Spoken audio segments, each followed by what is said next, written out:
தமிழ்நாடு தௌஹீத் ஜமாத் இதுக்காக நம்ம என்ன செய்யறோம்? முதலாவது நம்முடைய சமுதாயம் இந்த ஆபாசமான சினிமாக்கள் தொலைக்காட்சிகளை பார்த்து கெட்டு போகிறார்களே, அதிலிருந்து நம்ம எப்படி அவங்கள காப்பாற்றி வளர்க்கிறது என்று கேட்கிறாங்க.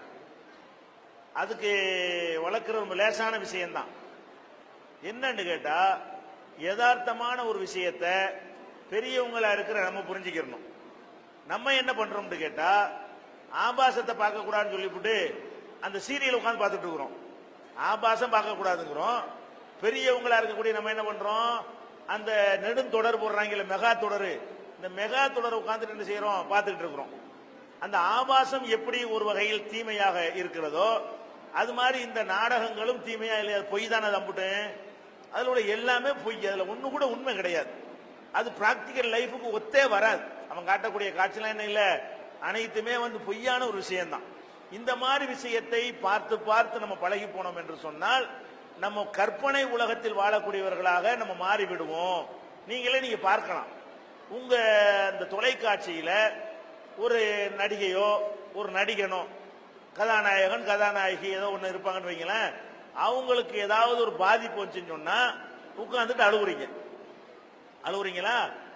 என்ன செத்துருவானா என்ன தெரியலையே, பிழைக்குவானா தெரியல, ஆஸ்பத்திரி சேர்த்துட்டாங்களே, டெலிவரி ஆக போத புள்ள பெருமா பெறாதா, இப்படின்னு பயங்கரமா பதறீங்க. ஆனால் உங்க பக்கத்து வீட்டுல இதை விட மோசமா ஒருத்தன் கஷ்டத்துல இருப்பான், அவனை போய் எட்டி கூட பார்க்க மாட்டீங்க. அது உங்களை பாதிக்க கூட செய்யாது, அது கண்ணீர் கூட விட மாட்டீங்க. அது நெசம், இது பொய். அது நடிக்கிறது என்ன, ஒரு பிரசவிச்ச மாதிரி நடிக்கிறேன்னா பிரசவமா? அது வயிற்றுல தலைவாணி வச்சிருப்பான், கொடுக்குற காசுக்காக என்ன செய்வா, அப்படி இப்படி கையை கால ஆட்டுவான். அதான் நெசமே தவிர அதுல அழுகுறதுக்கு என்ன இருக்குது? ஒண்ணுமே இல்லை, பொய் தான் நம்பிட்டுமே, அதுல எல்லாமே பொய். அதே மாதிரி மாமியார் எடுத்து பேசுறான்னு வைங்க, மருமவ மாமியார் எடுத்து சண்டை நடக்குன்னு வைங்க, இதெல்லாம் என்ன செய்யறது, பயங்கரமான ஒரு தாக்கத்தை நமக்கு ஏற்படுத்து. இப்படி குடும்பக்காரியா இருக்கிறா, அது செய்வாக மருமகளுக்கு. அந்த நாடகத்துல வர்ற மாமியாக்காரிய குடும்பக்காரின்னு பேசக்கூடிய தாய்மார்கள் அவங்க மருமகளுக்கு என்னவா இருப்பாங்க, குடும்பக்கார மாமியார் இருப்பாங்களா இல்லையா? அப்ப இந்த நாடகங்களை இல்லாத ஒண்ணுக்கு இறக்கப்பட்டு பழகி இருக்கிற ஒன்னை நம்ம என்ன செய்யறோம், மறந்துடுறோம். சினிமாவா இருக்கட்டும், ஆபாசத்தெல்லாம் ஒதுக்கிருங்க, சினிமாவா இருக்கட்டும் நாடகமா இருக்கட்டும் எல்லாமே 100% பொய்ன்னு புரிஞ்சுக்கணும். அது நிஜமா அது இல்ல.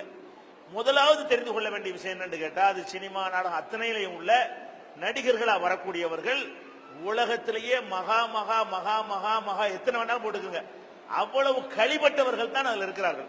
சினிமாவுல கதாநாயகனா வர்றவன் கதாநாயகியா வர்றவன் காசுக்காக வேண்டி எதுவும் செய்கிறார்கள். நீங்க என்ன சொல்லுவீங்க? அவளுக தான் சினிமாவுல நாடகங்கள்ல என்ன செய்யறா, உங்களுக்கு நல்ல உத்தம பத்தினி மாதிரி பெரிய ஒரு சீர்திருத்தவாதி மாதிரி தோன்றக்கூடியவங்க யாரு? ஆம்பளை அப்படித்த குடிக்காத ஒரு நடிகன் கிடையாது, இந்த மாதிரி தப்பு பண்ணாத ஒரு நடிகையும் கிடையாது. அங்க நடிக்க சான்ஸ் கிடைக்கிறதா இருந்தாலேயே முதல்ல அவ தன்னையே கொடுத்தாக வேண்டும். அதுதான் அங்க உள்ள சினிமா உலகத்தில் எழுதப்படாத ஒரு விதி. அவ ஒரு பத்தினி மாதிரி உத்தமி மாதிரி அங்க போடும் பொழுது அந்த வேஷம் நம்மளை கவர்கிறது என்று சொன்னால் நம்ம எப்படி நம்மளை மூளைச்செலவு பண்ணிவிட்டான். அவன் ஒரு ஆட்சியை பிடிக்கக்கூடியவனாக ஒரு ஆதர்ச தலைவனாக சினிமாவை காட்டி 60 வருஷம் அரசியல் பண்ணிட்டு இருக்கிறாங்க. 60 ஆண்டுகளாக சினிமா தான் நம்ம தமிழகத்தை செய்து ஆளுகிறது. அப்ப சினிமா என்பது யதார்த்த உலகத்திலிருந்து விலகி அவ்வளவு பொய். எந்த அளவுக்கு பொய் தெரியுமா? அந்த சினிமாக்காரர்களை நம்பி வளர்த்த திமுகவில் இருந்து எம்ஜிஆர் நீக்கிவிட்டாங்க. எம்ஜிஆர் நீக்கின பிறகு திமுக மேடையில பேசலாம். எப்படி பேசுறான்? நாங்க போய் எம்ஜிஆர் படத்துக்கு மக்களை கூட்டிட்டு போவோம், கூட்டிட்டு போய் என்ன செய்வோம், டேய் நான் சொல்லும் போது கை தட்டணும் அப்படின்னு சொல்லுவோம். அண்ணே பச்சு ராஜா பிலிம்ஸ் வழங்கும்னு போடுவான், அண்ணே கை தட்டமா இருறா, மலைக்கல்லன் கைதா கைதட்டவான்னு கேட்பான். புரட்சி நடிகர் எம்ஜிஆர் வழங்கும் தட்டான்னு தட்டுவாங்க. இப்படி மக்கள்கிட்ட உண்டாக்குறது. இப்படி கையை தட்டி தட்டி 4 பேர் தட்டணும், 50 பேர் என்ன செய்வான், ஓ பயங்கரமா 4 போல இருக்க, இப்படித்தான் உண்டாக்குனது. என்ன எம்ஜிஆர் என்ன பண்ணிட்டாங்க, நாட்டுக்கு என்ன பண்ணிட்டான், அம்புட்டு கருப்பு பணம். சிவாஜி என்ன பண்ணிவிட்டான், அவன் சம்பாரிச்சு அவன் நாட்டுக்கு என்ன செஞ்சாங்க, அரசாங்கத்துக்கு செலுத்த வேண்டிய பணத்தை எல்லாம் கருப்பு பணமா சம்பாரிச்சு நினைச்சிட்டு போனா. அவன் நல்லா இருந்தான தவிர நாட்டுக்கு என்னப்பா பண்ணாவ, என்னத்தை அள்ளி வாரி வாரி வழங்கிவிட்டான், ஒண்ணும் கிடையாது. 5000 ரூபாய் பாம்பன் பாலம் சீரமைப்பதற்கு நன்கொடை எம்ஜிஆர் கொடுத்தாருன்னு சொன்னா அது 7 காலத்துக்கு பேப்பர்ல நியூஸா வரும். 5 கோடி கொடுத்தவன அந்த காலத்தில் இருக்கிறான், ஸ்டாம்பு சைஸ் கூட நியூஸ் வராது. அதனால என்ன விளைக்கிறோம், சினிமாவில் இப்படி வீர மாதிரி அப்படி வரும்போது அம்புட்டுமே நெசம் நினைக்கிற காரணத்தினாலதான் இதுல போய் மயங்குற. நம்மளை கிறுக்கனாக்குறான்னு நினைச்ச போய் உட்காருவீங்களா? நம்மளை லூஸ் ஆக்குறான், அது நல்லா விளைக்கிறோங்க. பேசுறான்ல அந்த பேச்சு அவன் பேச்சா? சினிமாவில் பேசுறான் அந்த பேச்சு, அந்த பேச்சுக்கு அவன் சொந்தக்காரனா? எவனோ உட்காந்து எழுதி கொடுப்பான். இந்த பேச்சுடைய வார்த்தை கூட இவன் வார்த்தை கிடையாது, எவனோ எழுதி கொடுப்பான். அந்த குரல் இருக்காது, அவன் குரல்ங்கிறீங்களா? கிடையாது, அதுவும் டப்பிங் தான். இப்ப அதுக்கு ஆளுக்கு கூலிக்கு இருக்கிறாங்க. இவன் இதான் இவன் வேலை. சினிமாவில் உள்ள நடிகர், நாடக நடிகனுடைய வேலை என்ன? இதான். அவன் பின்னாடி இருந்து வேற ஒருத்தன் பேசுவான், அந்த எழுத்த வேற ஒருத்தன் எழுதுவான். அப்ப எழுத்து ஒருத்தன், அந்த வார்த்தை சவுண்டு ஒருத்தன், வாய வாய ஆற்று தவிர இவனுக்கு என்ன ரோல் இருக்குது? ஒரு ரோலும் கிடையாது. பாட்டு படிக்கிறான, அந்த பாட்டுல இவனுக்கு ஏதாவது இருக்குதா?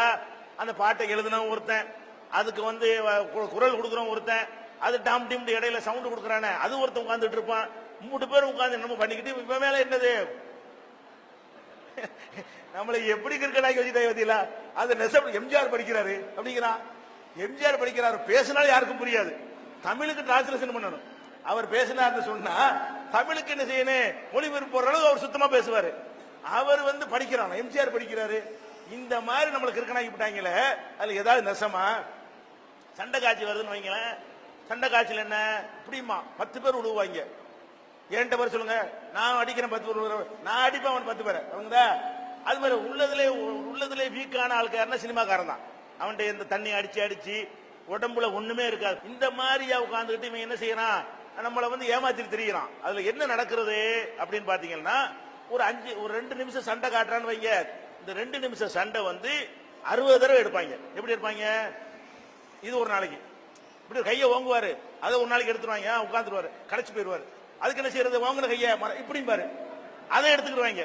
அப்புறமேல இவனை கொண்டு ஜாயின் பண்ணி எல்லாம் விட்டுறது. எப்படி இவன் இப்படி அடிக்கிறான், இப்படிங்கிறது 60 தடவை செஞ்ச காரியம். இப்படி கையை ஓங்குறான்னு சொன்னா 60 தடவை செஞ்ச காரியம். அதே மாதிரி சைக்கிள் ஓட்டுறான்னு காட்டுவான், குதிரையில ஓடுற மாதிரி காட்டுவான். குதிரையில ஓட மாட்டான், இப்படி சேர்ல உட்காந்துக்கிட்டு இப்படிமா அதை மட்டும் காட்டுவாங்க. வேற ஒருத்தர் அதே சட்டையை போட்டு குதிரையில ஓடுவான் தூரத்துல, அது வேற ஆளு. தூரத்துல குதிரையே நெசமா காட்டுறானே அது லாங் ஷாட்டுக்கு போயிருவான், மூஞ்ச காட்ட மாட்டான். இதே கலர் சட்டையை அவன் மாட்டி விட்டுவான். இதே கலர் சட்டையை மாட்டி விட்டவனே அவர் எம்ஜிஆர் குதிரையில போற மாதிரி காட்டுவான். அது எவனோ ஒருத்தன் இதே மாதிரி முடி வச்சு இதே மாதிரி அந்த ட்ரெஸ் மட்டும் கரெக்டா கனெக்ட் பண்ணிக்கிறாங்க. அப்படி தூரத்துல பார்த்தா என்ன செய்யும், எம்ஜிஆர் என்னமா குதிரையில பறக்கிறாரு. அவர் என்ன பண்ணுவாரு, இங்கிலீஷ் சேர்ல உட்காந்து இப்படி பாரு, வணங்குதா. இதுதான் மாட்டு வண்டி ஓட்டினாலும் இப்படித்தான். எல்லாமே மாட்டு வண்டி மட்டும் ஓட்டிடுவாங்க, மெதுவாத்தானே போவோம். கார் ஓட்டலாம் கூட இப்படித்தான், இப்படின்னு வெறுமனே உட்கார்ந்துட்டு செய்யறது இப்படி பண்றது. அந்த கேமரா எடுத்துட்டே போவாங்க, ஓடுற மாதிரி தெரியும். அம்புட்டும் போய் இன்னும் சொல்ல போனா டூப்பு வேற. இதுல இந்த சண்டைக்கு டூப்பு வேற. எப்படி இது வேகமா சண்டை போடுற காட்சியெல்லாம் இவனுக்கு ஒரு சட்டை போட்டுருவாங்கல்ல, அந்த மாதிரி வேற ஒருத்தனை வச்சுட்டு அவன் தான் அடிப்பான், எல்லாம் செய்வான். மனப்பண்ணு இந்த மூஞ்சு காட்டுற காட்சியில மட்டும் ஒரு கொண்டாந்து காட்டுவாங்க. இந்த சண்டையை போடுறதுக்கு முதுவை காட்டிட்டு சண்டை போடுறது, லாங் ஷாட்ல சண்டை போடுறலாம் வேற ஒருத்தன். அவன் அதுக்குண்டே டூப்பு இருக்கான், டூப்புகள் பேரு. அந்த டூப்பு அப்படி அடிச்சுட்டு இருப்பானா. இப்ப எம்ஜிஆர் கரெக்டா காட்டுமா நினைச்சுவாங்க, ஒரு ஃப்ரேம் எடுத்து வச்சுக்கிடுவாங்க, இடிவான், அது மட்டும் காட்டிக்கிடுவாங்க. அப்ப நீங்க என்ன செய்றீங்க, அம்புட்டு இவர் தான் நினைச்சுக்கிறீங்க. ஒரு சினிமா எடுக்கிறதுக்கு நான் கேட்கிறேன், ஒரு சினிமா எடுக்க 2 வருஷம் எடுக்கிறான். 2 வருஷம் உட்கார்ந்துட்டு வெட்டி கொத்தி கொதறி செதறி ஒண்ணும் இல்லாம இப்படி ஆக்கி என்னமோ பயங்கரமான மாடியில இருந்து குதிக்கிற மாதிரி செய்வான். 60 மாடி உயரம், அந்த மாடியில இருந்து இப்படி மாடல இது ஒரு காட்சி எடுத்துக்குவாங்க எப்படிங்கிற மாதிரி, அது மட்டும் தான் எடுப்பாங்க அவனை வச்சு. அப்புறமா கீழே தரையில எடுத்துக்கிட்டு பொத்துன்னு விழுவான், அதை எடுத்துக்கிடுவாங்க. மேல இருந்து ஒரு பொம்மையை போட்டு விடுவாங்க, இவன மாதிரி சட்டையை போட்டு விட்டு அந்த பொம்மை இப்படி வருமா காட்டுவாங்க. 3ஐயும் சேர்த்து அவன் தான் விழுந்தாங்கிற மாதிரி.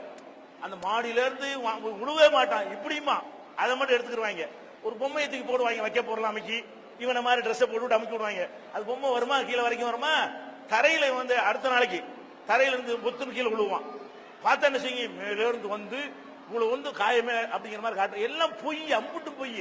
அதுல உள்ள பேச்சு பொய், அதுல உள்ள வார்த்தை பொய், அதுல ஒரு ஆக்ஷன் பொய், எல்லாமே நாடகம் அப்படித்தான், எதுவும் அப்படித்தான். சினிமாக்கள்ல ஒழுக்க சீலர்களாக வரக்கூடிய அம்புட்டு பேர் ஒழுக்கம் கட்டவன். இவங்க எல்லாம் நம்ம நம்பி என்ன செய்யறோம், நம்ம உள்ளத்துல ஒரு தாக்கத்தை ஏற்படுத்துது. இது ஒரு டேஞ்சரான ஒரு பொருள் நினைத்தால் நீங்க பெரியவர்கள் முதல் சினிமா சீரியல் பாப்பீங்களா? சினிமாவில் பாக்குறதுக்கு டிஸ்கவரி பாருங்க, நேஷனல் ஜியோகிராபியா அதை பாருங்க. அது மாதிரி எத்தனையோ அறிவை வளர்ப்பதற்கு சேனல்கள் இருக்குதான் செய்யுது. அது மாதிரியான சேனல்கள் பார்த்தோம்னு சொன்னா விஞ்ஞானத்தை சொல்லி தரக்கூடியது, அது மாதிரி எத்தனை விஷயங்கள் இருக்கிறது. அதுகளை பார்க்கலாமே தவிர அல்லது நியூஸ்களை பாருங்க, மார்க் விஷயத்தை பாருங்க. இதெல்லாம் அப்படி பொய்ன்னு உங்களுக்கு தெரியலையா? இது எப்படிப்பட்ட தாக்கத்தை ஏற்படுத்துது? பொய்யெல்லாம் நெசங்கிற மாதிரி ஏற்படுத்துகிறது. அதனால இந்த விஷயத்தை நீங்கள் கேர்ஃபுல்லா கையாள முடிந்தால் செய்யுங்க. பெரியவர்களுக்கு எப்படி சக்தி இல்லைன்னு சொன்னா வீட்டுல டிவி வைக்காதீங்க. உங்களுக்கு கண்ட்ரோல் உங்களை பண்ண முடியலன்னு சொன்னா அப்புறம் இருக்கும்போது போடத்தானே சொல்லும் பிள்ளைகளுவா. அப்ப நீங்க பிள்ளைகளை கெட்டு போயிட்டாங்கன்னு சொல்வதற்கு முன்னாடி உங்களை நீங்கள் கண்ட்ரோல் பண்ணுங்க. நீங்க இந்த மாதிரியான இதுகளை பார்க்கிற தவிர்த்து கொள்ளுங்க. முடிஞ்சால் என்னென்ன பார்க்கணும் லிஸ்ட் போட்டுக்கிறங்க, எதெல்லாம் பார்க்கலாம், அதுக்கு தான் அனுமதின்னு வச்சுக்கிறங்க. இன்னும் சொல்ல போனா இப்ப லாக் போடுற டிவி எல்லாம் வந்துருச்சு. நீங்க வேணுங்கிற டயத்துக்கு வேணுங்கிற சேனல்ல லாக் பண்ணி போடலாம், ஓபனே ஆகாது. எதெல்லாம் தேவையான அந்த 2-3 சேனல் இருக்குதோ அது மட்டும் தெரியற மாதிரி டிவி என்ன செய்யலாம், சைல்டு லாக்னு போடுறாங்க இல்லையா, அந்த லாக் பண்ணி எல்லாத்தையும் நிப்பாட்டி பண்ணலாம். அந்த மாதிரியாவது கண்ட்ரோல் பண்ணி செய்யணும். நம்மளும் ஒழுங்கா இருந்தோம்னு சொன்னா அது ஒரு பெரிய பஞ்சாயத்தே கிடையாது.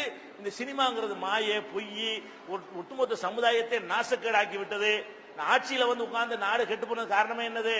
சினிமாவில் உள்ள மாதிரி வாழ்க்கையில செய்வான்னு பாத்தீங்கன்னா வாழ்க்கையில ஒண்ணும் செய்ய முடியாது. அவனுக்கு ஒண்ணும் தெரியாது. சினிமாவில் உள்ளவனுக்கு அவன் பேசுறது அவனுக்கு சொந்தமா பேச தெரியலன்னா அவன் என்ன நாட்டை என்ன செய்வான்? அவன் பேசுறதுக்கு எவனை எழுதி கொடுத்து அது 40 தடவை உரு போட்டு அதை 72 டேக் எடுத்து இப்படி செய்யக்கூடியவன் என்னன்னு நாட்டுக்கு ஏதாவது செய்வான்? ஒரு மூளையே இல்லாத களிமண் தான் அவனுங்க. அறிவு கூட அவனுக்கு கிடையாது. சினிமாவில் உள்ள நடிகர்களா இருக்கிறவர்களுக்கு, நடிகைகளா இருக்கிறவர்களுக்கு அறிவும் ரொம்ப கம்மி. களிமண் உள்ள ஆளுக்கு தான் இருப்பாங்க. அந்த மாதிரியான ஒரு விஷயத்தை நீங்கள் புரிந்து கொண்டீர்களே ஆனால் இந்த மாயை விலகிவிடும். இது நம்ம தான் மக்கள்கிட்ட விளக்க வேண்டியிருக்கு.